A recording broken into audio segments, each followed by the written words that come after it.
السلام عليكم. ازيكم عاملين ايه؟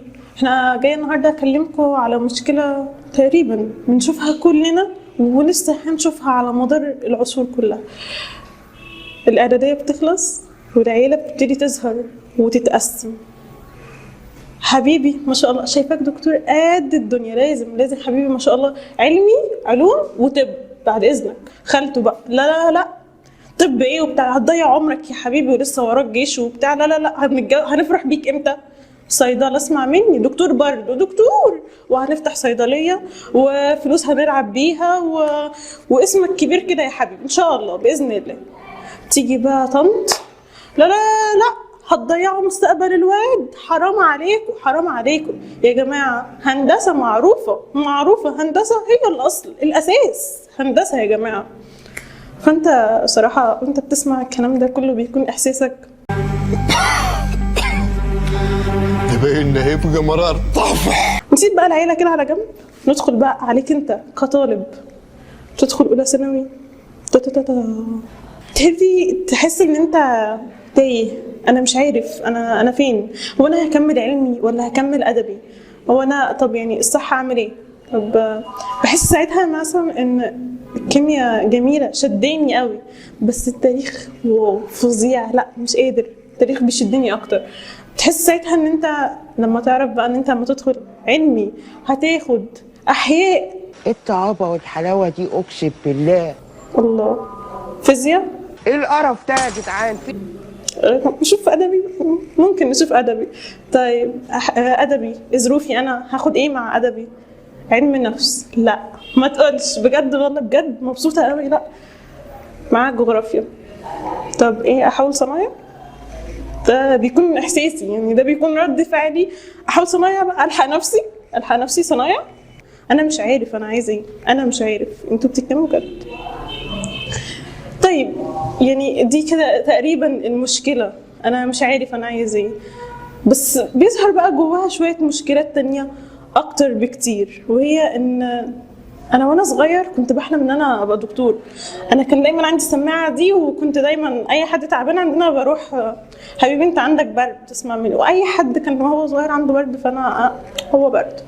طب بس انا لما ابتديت اخد بيولوجي عرفت ان انا ايوه انا مش عايز بيولوجي، انا مش هينفعني انا طب، انا ما ينفعش ابقى دكتور، انا لو بقيت دكتور انا هموت الناس دي كلها، مش هينفع استحيل، مش مجالي مش تخصصي. يعني انا كل ما بكبر احلامي بتتغير وطموحاتي بتتغير ومعرفتي بالامور بتتغير، فبناء على كده ببتدي ان انا اغير حلمي، اغير الحاجه اللي انا كنت عايزها، بغير من ادبي لعلمي، فمش هينفع. طيب في كمان مشكله وهي كليات الكليه اللي انا عايزه ادرس فيها دي انا مش عارف هي فين، يعني ما اعرفش اسمها. انا عايز حاجه وعايزه ادرسها، طب منين بيودي على فين بقى؟ يعني انا كده منين هيوديني على فين؟ يعني اركب ايه؟ مش عارف. انا مثلا بحب الرسم بس انا مش عارف ادخل ايه، ادخل فنون جميله ولا فنون تطبيقيه ولا ادخل تربيه فنيه؟ طب ادخل فين هيعلمني الرسم اكتر؟ انا بحب الرسم، انا موهوب بصراحه. الحاجه دي احنا نقدر نساعدكم فيها جدا، احنا اس جي هنساعدكم. سبسكرايب لليوتيوب تشانل بتاعتنا وتابعونا على الفيسبوك بيج بتاعتنا، كل يوم بوست الساعه 8 هندلكم فيه على كل الكليات وكل الحاجات اللي انتوا تدرسوها وهنساعدكم. نرجع بقى للمشكله بتاعتنا الاساسيه وهي فين بيوصل على فين. ده كله انت متلخبط اصلا جواك، بس كل العباكه دي كلها بيجي بقى المؤثرات الخارجيه، عمو وطنط.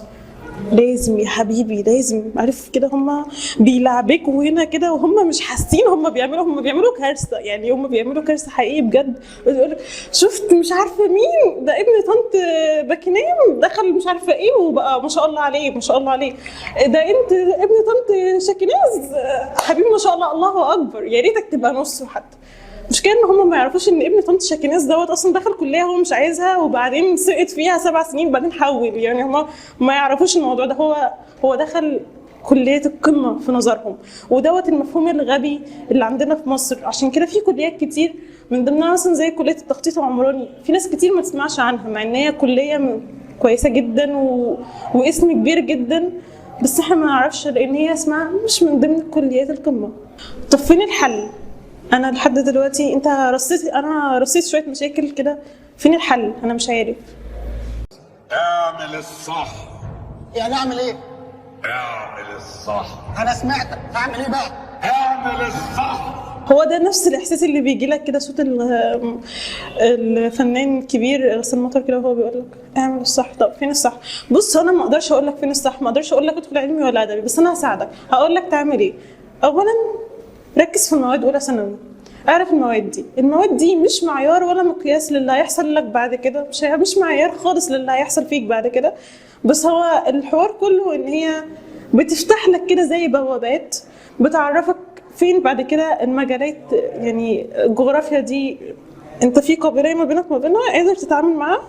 طب الفيزياء دي حاسس ان ممكن يبقى في ما بينكم كده صداقه، حاسس يعني هي معيار من الاخر كده تقريبا ان انت هتاخده في اولى ثانوي هو جلدة الكتاب او جلدة وصفحتين من الكتاب اللي انت هتاخده في ثانيه وثالثه ثانوي. في جمله بقى كانت دايما بتتقال لي لما قررت ان انا ادخل ادبي: مالكيش في الحفظ، ابعدي عن ادبي. صدقيني هتبهدلي، ادبي ده بتاع حفظ، ادخلي علمي، انت ذكيه ما شاء الله.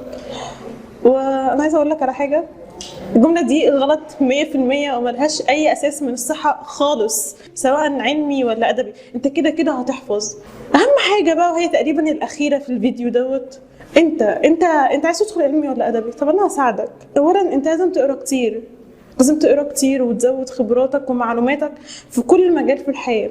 انت ممكن تبقى عارف في مجال واحد بس، فانت حاسس ان هو المجال دوت هو كل اهتمامك، لكن لما تبتدي تقرا انت ممكن لما تعرف مجالات تانية تعرف ان انت ما كنتش مبدع فيه دوت على قد ما انت كنت مبدع في المجالات التانية اللي انت ما تعرفش عنها. طيب انا اني بقى حاجه في المجالات الكتير اللي انا قريت فيها دي شدني، اني اللي انا عندي شغف ان انا اكمل فيها اكتر، اني اللي انا عايز اتعلم واقرا وافهم اكتر عنها، هي دي مكان هدفي او هو دوت الهدف اللي انا لازم احطه واسعى عليه.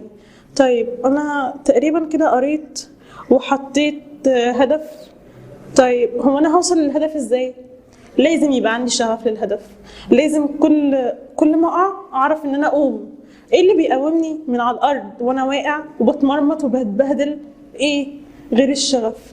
شغفك هو اللي بيخليك تشوف حلمك وهدفك دوت لمبه كبيره، ضوء كبير في اخر الطريق المظلم اللي انت هتمشيه دوت وانت بتتعلم ماشي. وكل ما تقع في الضلمه دي هتلاقي نفسك بتقوم تلقائي، شغفك بيقومك وبيشتغل معاك زي العكاز بالظبط عشان خاطر يوصلك في الاخر لحلمك اللي في الاخر دوت. انت سالت، كونت وجهه نظر، برضو ترجع لدماغك انت، هي اللي تاخد القرار الاخير، هي اللي تعرف انت عايز ايه. ما تخليش حد ياثر عليك، معلوماتك في دماغك، سندوتشاتك في جيبك، اللي يقول لك ادخل علمي ولا ادبي قطع. شكرا. وكده نبقى وصلنا لاخر الفيديو. ما ده مش اخر فيديو، كل يوم جمعه في فيديو. ما تنسوش تعملوا سبسكرايب لليوتيوب الشانل بتاعتنا تحت هنا، وكمان ما تنسوش تتابعوا البيج بتاعتنا على الفيسبوك ستودنت جايد. كل يوم الساعه 8 بالليل بوست هيعرفك معلومه اكيد ناقصك. شكرا.